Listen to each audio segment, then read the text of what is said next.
નમસ્કાર મિત્રો, છેલ્લે આપણે તાસ 7 ની અંદર દ્રવ્ય અવસ્થા બદલી શકે તો એ અવસ્થા બદલાવા માટે તાપમાનમાં ફેરફાર કરતા કઈ રીતે અવસ્થા બદલે છે એના વિશે આપણે અભ્યાસ કર્યો હતો. એની અંદર અમુક કેલ્વિન માપમાંથી સેલ્સિયસ માપમાં કઈ રીતે ફરે અને સેલ્સિયસમાંથી કેલ્વિન માપમાં કેમ ફરે છે એ બધાનો પણ અભ્યાસ કર્યો હતો. 4 વ્યાખ્યાનો અભ્યાસ કર્યો હતો. તો એના રિવિઝન સ્વરૂપે આપણે થોડા 3 પ્રશ્ન પૂછ્યા છે. સૌપ્રથમ એને સોલ્વ કરીએ અને ત્યારબાદ આગળના મુદ્દા ઉપર આપણે વધશું. તો પહેલો પ્રશ્ન છે કે નીચે દર્શાવેલા તાપમાનને અંશ સેલ્સિયસમાં ફેરવો. અહીં તમે જોશો તો પહેલું એક માપ આપ્યું છે 300 કેલ્વિન, એને તમારે અંશ સેલ્સિયસમાં ફેરવવાના છે. તો આપણે ગયા ક્લાસમાં શીખ્યા હતા કે કેલ્વિન માપ આપેલું હોય અને સેલ્સિયસમાં ફેરવવાનું થાય તો આપણે સેલ્સિયસનું સૂત્ર શીખ્યું હતું કે સેલ્સિયસ માપ બરાબર કેલ્વિન માઈનસ 273. એટલે જે માપ આપ્યું હોય એમાંથી 273 બાદ કરવાનું હોય. તો તમે હવે જવાબ આપી શકશો કે 300 કેલ્વિન બરાબર કેટલા અંશ સેલ્સિયસ થાય. તો શું કરવાનું છે, 300 માંથી આ કેલ્વિનની જગ્યાએ 300 મૂકો, 300 માંથી 273 બાદ કરો એટલે જવાબ મળશે 27 અંશ સેલ્સિયસ. તો 300 કેલ્વિન નું માપ સેલ્સિયસમાં થઈ ગયું. એ જ રીતે 573 કેલ્વિન છે એને સેલ્સિયસમાં ફેરવો તો કેલ્વિનની જગ્યાએ મૂકો 573, 573 માંથી 273 જાય એટલે જવાબ મળશે આપણને 300. તો 573 કેલ્વિન બરાબર કેટલા થશે, 300 અંશ સેલ્સિયસ. એ જ રીતે અહીં આપણને સેલ્સિયસમાં માપ આપેલા છે એને તમારે કેલ્વિનમાં ફેરવવાના છે.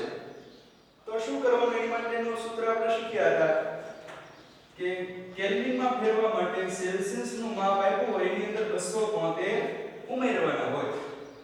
તો એ 250 અંશ સેલ્સિયસ છે એને કેલ્વિનમાં ફેરવો એટલે એની અંદર 273 ઉમેરવાના કે 250 273 એટલે કેટલા થશે, 523 કેલ્વિન. એ જ રીતે 100 અંશ સેલ્સિયસ બરાબર કેટલા કેલ્વિન, તો સેલ્સિયસની જગ્યાએ 100 મૂકો તો 100 273 એટલે થશે 373 કેલ્વિન. તો આ ખૂબ જ સરળ દાખલા હતા. ત્યારબાદ એક પ્રશ્નની ચર્ચા કરવાની આપણે રહી ગઈ હતી કે ઉકળતું પાણી અને વરાળ આ બે પૈકી દઝાડવાની ક્ષમતા કોનામાં વધારે હોય, કોણ વધારે આપણને દઝાડી શકે. એટલે કે ઉકળતા પાણીથી વધારે દાઝી જઈએ કે જે વરાળ છે પાણીની ગરમ એનાથી વધારે દાઝી જઈએ. તો આપણે પ્રવૃત્તિની અંદર શીખ્યા હતા કે જ્યારે પાણીને ગરમ કરવાની શરૂઆત કરીએ એટલે કે પાણી ઉકળવા લાગે ત્યારે પણ એનું તાપમાન 100 અંશ સેલ્સિયસ હોય અને વરાળ બની જાય ત્યારે પણ તાપમાન 100 અંશ સેલ્સિયસ હોય. પણ જ્યારે વરાળ બને છે ત્યારે વરાળના કણ ઈ જે વધારાની ઉષ્મા આપીએ છે ઈ પોતે ગ્રહણ કરેલી હોય છે એટલે વરાળ પાસે દઝાડવાની ક્ષમતા વધારે હશે.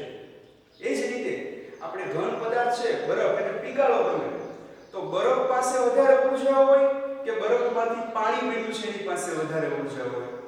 તો એમાં પણ તમે જવાબ આપી શકો કે બરફમાંથી જ્યારે પાણી બન્યું છે ત્યારે કણ છૂટા પડ્યા, ઈ કણ વધારાની ઉષ્મા ઊર્જાને શોષી લે છે એને લીધે પાણી પાસે બરફ કરતા ઉષ્મા ઊર્જા થોડી વધારે હશે. તો આ થયું રિવિઝનની વાત. હજી આગળ આપણે તાપમાનના ફેરફારની અસરમાં એક વાત કરવાની બાકી છે કે દ્રવ્યની અવસ્થા બદલવા માટે તાપમાનમાં કેવો ફેરફાર કરવાથી અવસ્થા બદલાય. તો આપણે એ ત્રીજો ફેરફાર જોવા જઈ રહ્યા છીએ.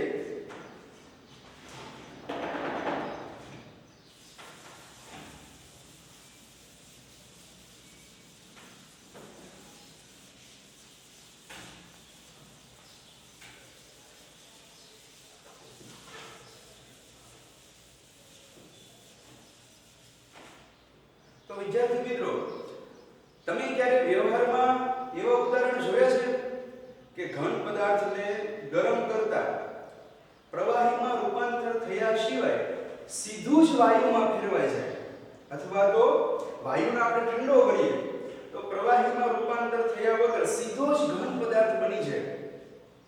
આવા ઉદાહરણ તમે જોયા છે? વિચાર કરો, આપણે જ્યારે અમુક ધાર્મિક પ્રસંગ હોય, કથા જેવું હોય, ત્યારે આપણે આરતી કરવા માટે ગોરદાદા છે એ કપૂરની ગોળીનો ઉપયોગ કરે છે. આ કપૂરની ગોળીને ગરમ કરતા ઈ પ્રવાહીમાં રૂપાંતર થયા સિવાય સીધું જ વાયુ અવસ્થામાં રૂપાંતર થઈ જાય છે. અને જો એને ઠારવામાં આવે તો ઈ પ્રવાહીમાં રૂપાંતર થયા સિવાય સીધું જ ઘનમાં પાછું રૂપાંતર થાય છે.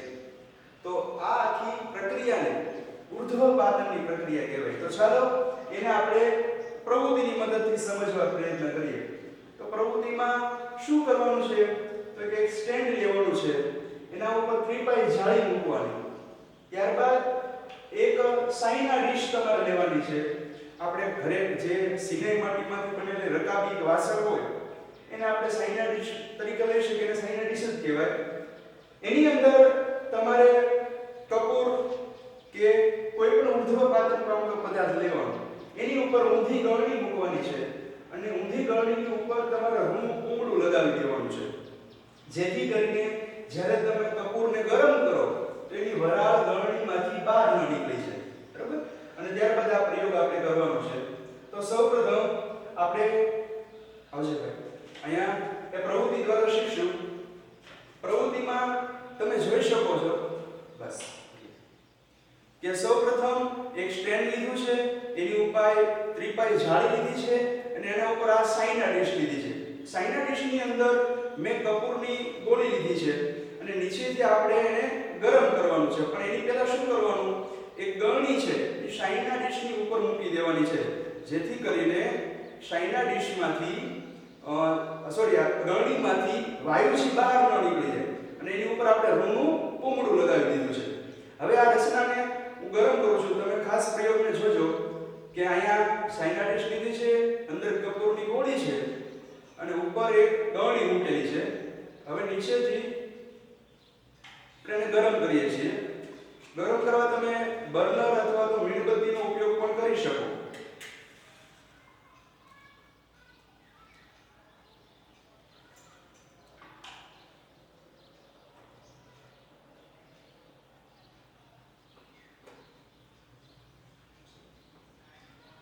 ગરમ થશે એટલે અંદર રહેલો કપૂર છે એ કપૂરનું બાષ્પીભવન થશે, અને કપૂર ઘન પદાર્થમાંથી સીધો જ વાયુ પદાર્થની અંદર રૂપાંતરણ થશે. થોડીવાર આપણે પ્રયોગનું અવલોકન કરશું અને પછી એના કારણો જોશું કે પ્રયોગની અંદર શું થાય છે.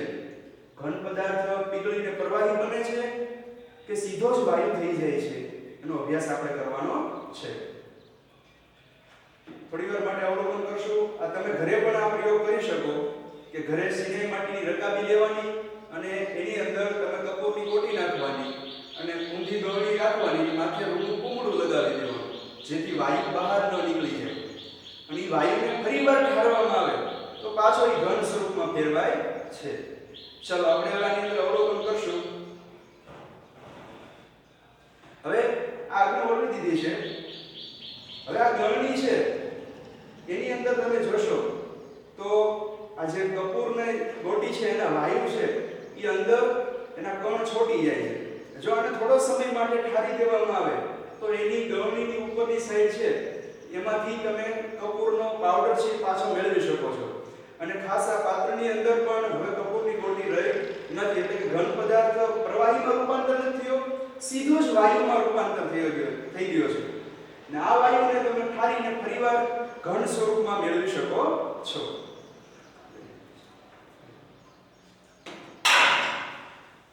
હવે તો આ પ્રવૃત્તિની મદદથી આપણે જોયું કે અમુક એવા ઘન પદાર્થ હોય છે કે જે પ્રવાહીમાં રૂપાંતર થયા સિવાય સીધા વાયુમાં રૂપાંતર થઈ જાય છે, અને વાયુમાં તેને ઠારતા પ્રવાહીમાં રૂપાંતર થયા સિવાય સીધા જ પાછા ઘનમાં ફેરવાય છે.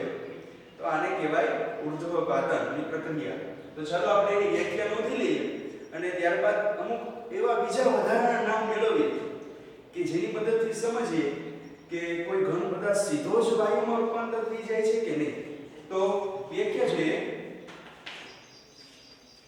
ઉર્ધ્વપાતન.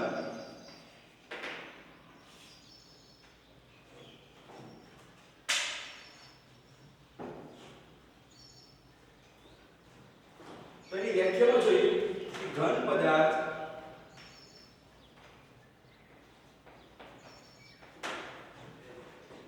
પીગળીને સીધે સીધો વાયુ સ્વરૂપમાં ફેરવાય છે તથા તેને ઠારતા સીધું જ ઘન સ્વરૂપમાં રૂપાંતરણ થાય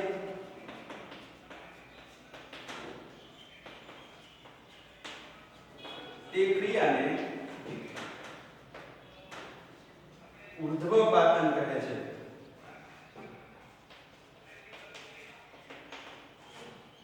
શું કે ઘન પદાર્થ પીગળીને સીધે સીધો વાયુ સ્વરૂપમાં ફેરવાય અને તેને જો ફરીવાર ઠારવામાં આવે તો ઠારતા સીધું જ ઘન સ્વરૂપમાં ફેરવાય છે, રૂપાંતરણ થાય છે, તે પ્રક્રિયાને ઉર્ધ્વપાતન કહેવાય.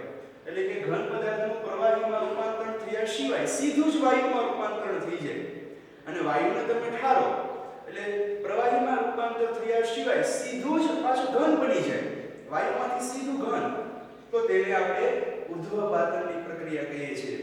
તો વ્યવહારમાં ઘણા બધા એવા પદાર્થો છે કે એને તમે ગરમ કરો એટલે ઘન પેલા પીગળે નહીં, સીધે સીધો વાયુમાં ફેરવાઈ જાય અને જો એ વાયુને પાછો ઠારવામાં આવે એ પાછું પેલા પ્રવાહી ન બને, ડાયરેક્ટ ઘન અવસ્થામાં રૂપાંતર થાય.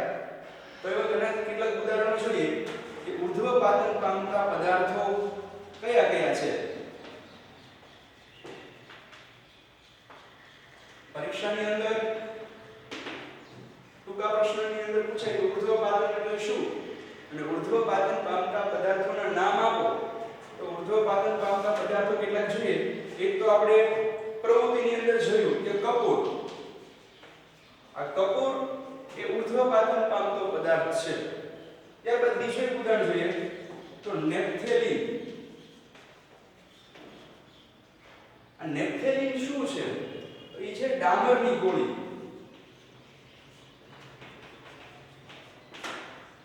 ખાસ બાથરૂમની અંદર, અમુક કપડાની અંદર આ રીતે આપણે ડામરની ગોળી મૂકતા હોઈએ છીએ. તો એ એક ઉર્ધ્વપાતન પામતો પદાર્થ છે. ખાસ એના બે નામ છે, નેપ્થેલિનની ગોળી અથવા તો ડામરની ગોળી. અને ત્રીજો પદાર્થ છે એમોનિયમ ક્લોરાઇડ.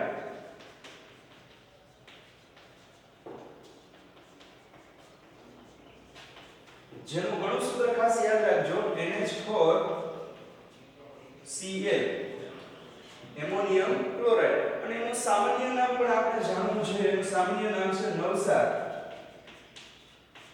આ પદાર્થ પણ ઉર્ધ્વપાતન પામતો પદાર્થ છે. એટલે કે તમે ગરમ કરો, તાપમાન આપો એટલે ઘનમાંથી સીધો વાયુમાં રૂપાંતર થાય અને વાયુને એકત્રિત કરી લેવામાં આવે અને જો એને ઠારવામાં આવે તો એ વાયુ સીધે સીધો પાછો ઘન અવસ્થામાં ફેરવાય છે. તો આ ઉર્ધ્વપાતન પામતા કેટલાક પદાર્થો છે, ખાસ એની નોંધ રાખજો.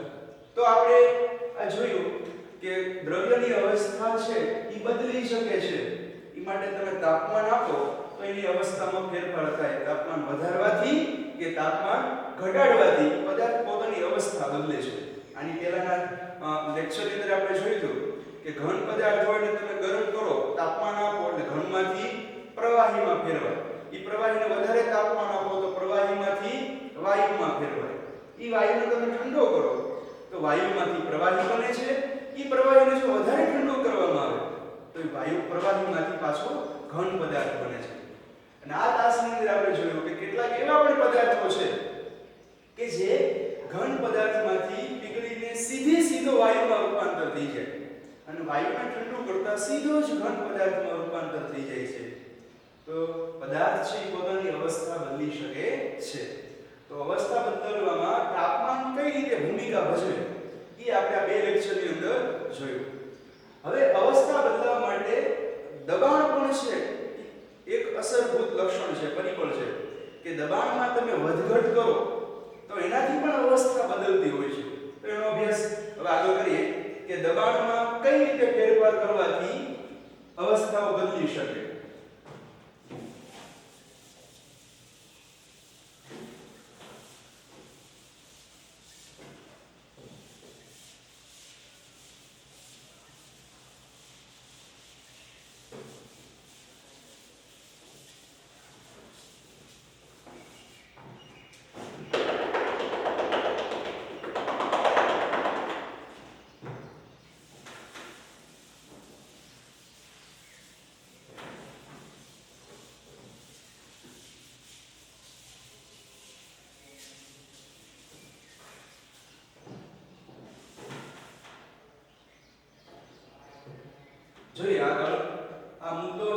1.4 એનો પેટા મુદ્દા છે 1.4.2 દબાણના ફેરફારની અસર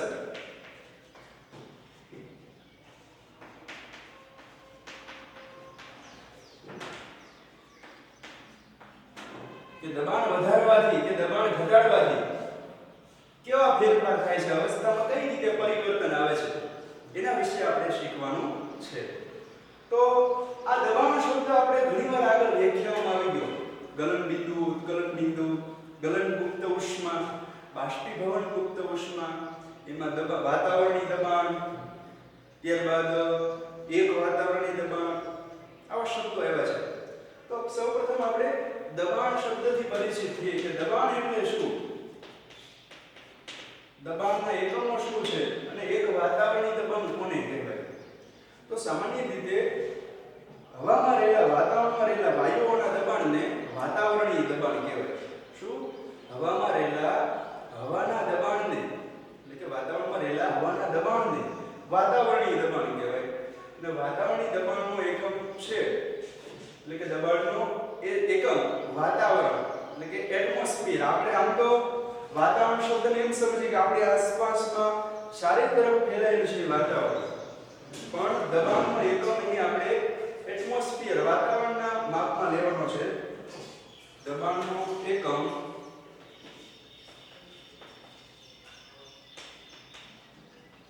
વાતાવરણ છે,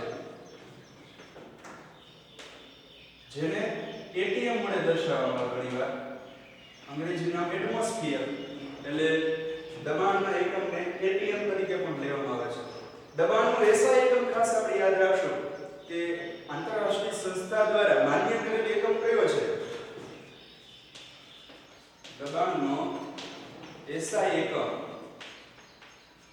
ઈ છે પાસ્કલ. ખાસ યાદ રાખજો કે ઉગાગમના પ્રશ્નની અંદર પૂછાતું હોય છે કે દબાણનો એસઆઈ એકમ કયો છે, તો કે પાસ્કલ, જેને PA સંજ્ઞા વડે દર્શાવે છે. Capital P small a, pascal PA વડે. અને એક વાતાવરણ એટલે કેટલા પાસ્કલ થાય આવું માપ પણ પૂછાતું હોય છે. તો યાદ રાખવું કે એક વાતાવરણ અથવા તો એક એટીએમ એના બરાબર 1.01 ગુણ્યા 10⁵ પાસ્કલ થાય. એટલે કે એક વાતાવરણીય દબાણ બરાબર કેટલા પાસ્કલ એવું પૂછાય તો આપણે યાદ રાખવાનું કે એક એટીએમ બરાબર 1.01 ગુણ્યા 10⁵ પાસ્કલ થાય. શબ્દ સમજીએ. વાતાવરણીય દબાણ. એક વાતાવરણીય દબાણ ક્યાં હોય? ખાસ જે સમુદ્ર કિનારો હોય, દરિયાની સપાટી, ત્યાંના દબાણને એક વાતાવરણીય દબાણ જેટલું ધારવામાં આવ્યું છે. એટલે જ્યારે કોઈ વસ્તુ આપણે ગરમ કરીએ, ગલન બિંદુ જેટલું તાપમાન આપીએ, ત્યારે એક વાતાવરણ એટલે દરિયા સપાટીએ જે વાયુનું દબાણ હોય એની સરખામણીમાં જે તે પદાર્થનું ગલન બિંદુ નોંધવામાં આવે.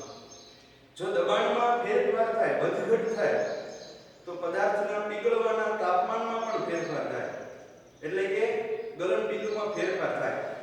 તો દબાણ એટલે શું? આપણે જે વાતાવરણ, દબાણનો એકમ વાતાવરણ છે એટલે કે એટીએમ એટમોસ્ફિયર, દબાણનો એસઆઈ એકમ પાસ્કલ છે. એક એટીએમ એટલે 1.01 × 10⁵ પાસ્કલ.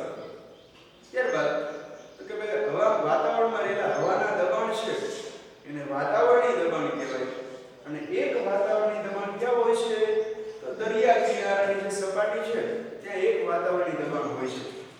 એટલે કે તમે જોજો, ખાસ અમુક લોકો સવારે દરિયા કિનારે ચાલવા નીકળે છે, કારણ કે વાયુનું દબાણ ઓછું હોય છે ને એને લીધે આપણને બહુ પરિશ્રમ નથી પડતો, વધારે આપણે ચાલી શકીએ, કસરત સારી રીતે કરી શકીએ છીએ. તો આ થયું વાતાવરણીય દબાણની વાત. હવે આ દબાણમાં ફેરફાર થવાથી કઈ રીતે અવસ્થા બદલે છે? શું દબાણ વધુ કે ઓછું આવવાથી અવસ્થા બદલી શકે ખરી? શું એ ડાયરેક્ટ ઘનમાંથી વાયુ કે વાયુમાંથી ઘન, ઘનમાંથી પ્રવાહી કોઈ અવસ્થામાં રૂપાંતર થઈ શકે? એ શીખવાનું છે. તો ચાલો આપણે એના તરફ નજર કરીએ, થોડું વધારે શીખીએ કે દબાણમાં કઈ રીતે ફેરફાર કરવાથી અવસ્થા બદલે.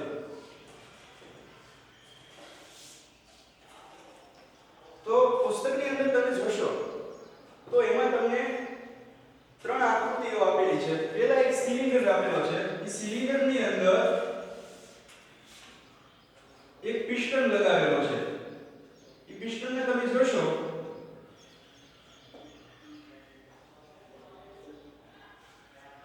એ પિસ્ટન સેજ ઉપર છે, એને આ જે પાત્ર હતું એ પાત્રની અંદર પહેલા હવા ભરેલી હતી, ઉપરથી એક પિસ્ટન લગાવ્યું છે, પિસ્ટન અહીં થોડું ઉપર છે એટલે એમાં હવાના કણ થોડા છૂટા છૂટા છે. હવે આમાં ઉપરથી તમે પિસ્ટનને ધક્કો લગાવો, ઉપરથી દબાવો તો પિસ્ટન નીચે દબાશે, તો દબાણ થવાથી શું થાય કે દ્રવ્યના કણ છે એ ખૂબ નજીક નજીક આવી જાય. એટલે બીજી આકૃતિમાં આપણે આ રીતે દોરી શકીએ કે જે પાત્ર હતું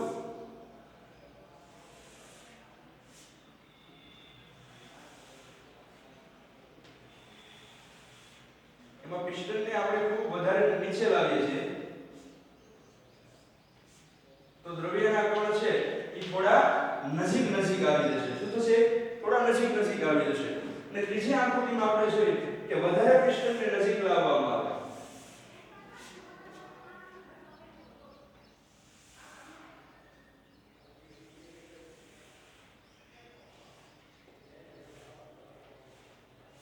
તો દ્રવ્યના કણ ખૂબ નજીક નજીક આવી જાય છે. શું થાય છે? દ્રવ્યના કણ ખૂબ નજીક નજીક આવી જાય છે. અર્થાત જ્યારે કોઈ વાયુને તમે દબાણ આપો તો સૌપ્રથમ ઈ પ્રવાહી સ્વરૂપમાં ફેરવાય. સૌપ્રથમ વાયુ સ્થિતિમાં હોય એટલે જો દબાણ આપવામાં આવે તો કણ નજીક નજીક આવી જાય. તમે બીજી આકૃતિની અંદર આ પહેલી આકૃતિ ગયો, બીજી અને ત્રીજી આકૃતિ, તો બીજી આકૃતિમાં તમે જોઈ શકો છો કે કણ નજીક નજીક આવી ગયા, અર્થાત ઈ પ્રવાહી સ્થિતિમાં ફેરવાય છે. તમે વ્યવહારમાં આવા ઉદાહરણ જોયા હશે કે આપણે જે લાઇટર ઓઇલની અંદર તમે ગેસ પુરાવા ગયા હોય તો એમાં તમે જોયું હશે કે ગેસને ખૂબ દબાણ સાથે લાઇટરની અંદર ભરેલો હોય એટલે એની અંદર ગેસ પ્રવાહી સ્થિતિમાં આવી જાય. તમે જો અંદર પાણી ભરેલું હોય પણ એ ખરેખર હવાને ખૂબ દબાણ સાથે ભરેલી છે એટલે વાયુ પ્રવાહીમાં ફેરવાય છે. હવે હજી પ્રવાહીને ખૂબ વધારે દબાણ આપવામાં આવે એટલે કે એને વધારે ઠારવામાં, તાપમાન ઘટાડવામાં આવે અને જો દબાણ વધારવામાં આવે તો પ્રવાહી પદાર્થ એ વાયુ પદાર્થમાં ઘન પદાર્થમાં ફેરવાય છે. આપણે સૂકા બરફનું તમે નામ સાંભળ્યું છે, ઘન CO2, એ વાયુને ખૂબ દબાણ સાથે ભરવામાં આવે ત્યારે ઘન CO2 સૂકા બરફની અંદર પરિવર્તિત થાય છે. આ સૂકા બરફનું નામ તમે સાંભળ્યું છે, એનું અણુસૂત્ર ખાસ યાદ રાખો, પરીક્ષાની અંદર એનો અણુસૂત્ર પૂછે કે સૂકા બરફનું અણુસૂત્ર જણાવો તો સૂકો બરફ એ ઘન CO2 કાર્બન ડાયોક્સાઇડનું ઘન સ્વરૂપ છે એટલે એને CO2 અને સફિક્સમાં એની અવસ્થા દર્શાવવામાં આવે છે S. આ S નો અર્થ થાય સોલિડ. આપણે અવસ્થામાં જોયું કે ઘન અવસ્થાને સોલિડ કહેવાય, પ્રવાહી અવસ્થાને લિક્વિડ અને વાયુ અવસ્થાને ગેસ. તો જ્યારે કાર્બન ડાયોક્સાઇડ ઘન સ્વરૂપમાં હોય ત્યારે CO2 અને નીચે એની અવસ્થા દર્શાવવામાં આવે છે S. જ્યારે કાર્બન ડાયોક્સાઇડ પ્રવાહી સ્થિતિમાં હોય તો CO2 અને સફિક્સમાં નીચે દર્શાવવામાં આવે છે L. અને જો વાયુ સ્વરૂપમાં હોય તો CO2 ની નીચે લખવામાં આવે છે G એટલે કે ગેસ. તો આ ટૂંકા ગુણની અંદર પ્રશ્ન પૂછાય કે સૂકા બરફનું અણુસૂત્ર કયું છે તો કે CO2 અને સફિક્સમાં એની અવસ્થા દર્શાવી છે સોલિડ S. તો આ સૂકો બરફ છે ને એ વાતાવરણમાં રહેલા કાર્બન ડાયોક્સાઇડ ખૂબ દબાણ સાથે ભરવામાં આવે ત્યારે એ ઘન CO2 સ્વરૂપમાં ફેરવાય છે. એને સૂકો બરફ એ માટે કહેવામાં આવે છે કે એની અંદર રહેલા આંતરઆણ્વીય આકર્ષણ બળ એ ખૂબ પ્રબળ વધી જાય છે અને એની અંદર ભેજની માત્રા કે વાયુની માત્રા હોતી નથી, માટે એને સૂકો બરફ કહેવામાં આવે છે. જો આ સૂકા બરફને એક વાતાવરણીય દબાણ હેઠળ લાવવામાં આવે તો એ પોતાની જાતે સીધો પ્રવાહીમાં ફેરવાયા વગર ડાયરેક્ટ વાયુ સ્વરૂપમાં ફેરવાય છે. એટલે આપણે ઉર્ધ્વપાતનમાં શીખ્યા હતા ને કે ઘનમાંથી સીધું વાયુમાં અને વાયુમાંથી સીધું ઘન પદાર્થમાં ફેરવાય. એમાં સૂકો બરફ પણ એનું ઉદાહરણ લઈ શકીએ કે ખૂબ દબાણ સાથે ભરેલો કાર્બન ડાયોક્સાઇડ એને એક વાતાવરણીય દબાણ હેઠળ મૂકવામાં આવે તો ઘન CO2 સૂકો બરફ એટલે કે ઘન CO2 પ્રવાહીમાં રૂપાંતર થયા વગર સીધો જ વાયુમાં રૂપાંતરિત થઈ જાય છે. તો એ પણ એક દબાણનો ફેરફાર થયો. આ રીતે દબાણમાં વધારો કે ઘટાડો કરવાથી પણ આપણે અવસ્થામાં ફેરફાર થાય. ખાસ બે વિધાન યાદ રાખવા જોઈએ કે તાપમાનમાં વધારો કરતા અને દબાણમાં ઘટાડો કરો અવસ્થામાં ફેરફાર થાય. અને આ બીજું કે તમે દબાણ વધારો અને તાપમાન ઘટાડો તો શું થાય? તો કે વાયુમાંથી ઘન અવસ્થામાં ફેરવાય. આ બે વિધાન યાદ રાખવાના કે તાપમાન વધારતા, દબાણ ઘટાડતા ઘનમાંથી પ્રવાહી, પ્રવાહીમાંથી વાયુ અવસ્થામાં ફેરવાય. અને દબાણ વધારતા, તાપમાન ઘટાડતા શું થાય છે? વાયુમાંથી પ્રવાહી અને પ્રવાહીમાંથી ઘન અવસ્થામાં રૂપાંતરણ થાય છે. તો આ વાત કરી આપણે દબાણના ફેરફારની અસર. ખાસ એક છાટ દ્વારા આપણે શીખશું કે તાપમાન અને દબાણમાં ફેરફાર થતા કઈ રીતે અવસ્થા બદલે છે. ખાસ આપણે મુદ્દો તો શીખીએ છીએ કે શું દ્રવ્ય પોતાની અવસ્થા બદલી શકે, બરોબર? તો એને ટૂંકો છાટ દોરી અને એ મદદથી આપણે ટૂંકમાં બે મુદ્દાને આવરી લઈએ કે દબાણ અને તાપમાન વધારવા કે ઘટાડવાથી કયા કેવા પ્રકારના ફેરફાર થાય છે.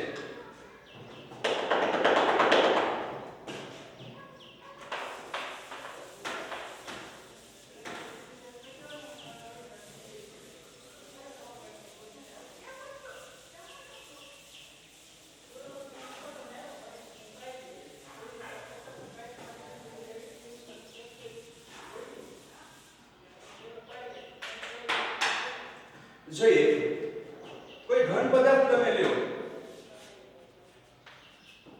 આ ઘન પદાર્થને તમે ગરમ કરો એટલે કે એના ગલન બિંદુ જેટલા તાપમાને ગરમ કરવામાં આવે તો ઘન પદાર્થ પીગળીને શેમાં રૂપાંતરિત થશે?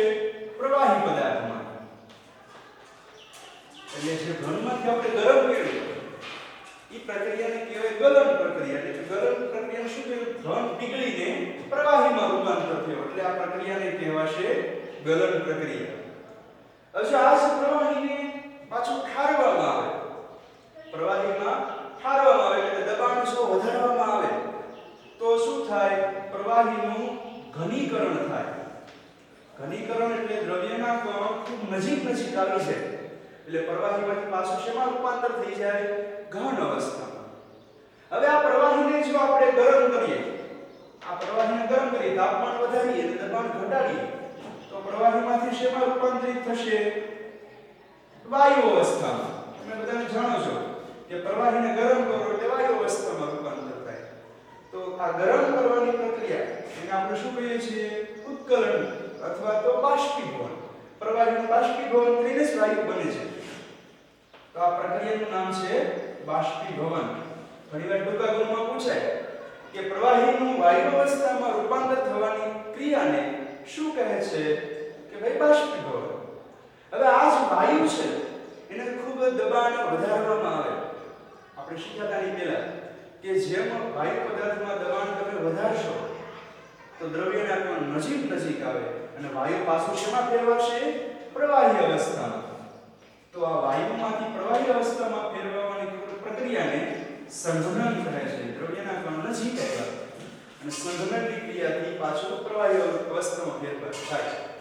અને આપણે ત્રીજી ફેરફાર જોયો તો આજના લેક્ચરની શરૂઆતમાં કે ઘન પદાર્થને ગરમ કરતા સીધો જ વાયુમાં અને વાયુને ઠંડો કરતા સીધો જ ઘન અવસ્થામાં ફેરફાર થાય એને કઈ પ્રક્રિયા કહેવાય? ઉર્ધ્વપાતનની પ્રક્રિયા કહે છે. બરાબર? ઘનમાંથી વાયુમાં અને વાયુમાંથી ઘનમાં ફેરવાય.